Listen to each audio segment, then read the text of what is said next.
السلام عليكم ورحمة الله وبركاته. من داخل ميناء بورتوفيق تم الإفراج عن سيارة تويوتا كرولا 2010 وارد الإمارات، شغل الأستاذ حمادة علي.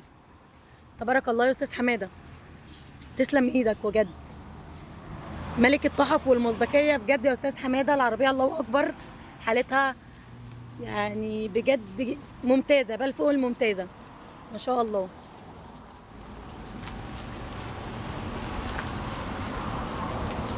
ما شاء الله.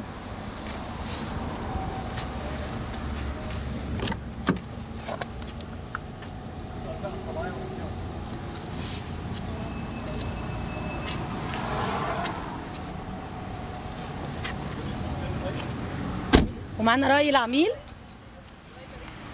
محتاجين ناخد رأي حضرتك في مكتب الأستاذ حمادة. يعني قولي كل اللي نفسك فيه بقى. والله الاستاذ حماده بسم الله ما شاء الله عليه، بامانه الله الثقه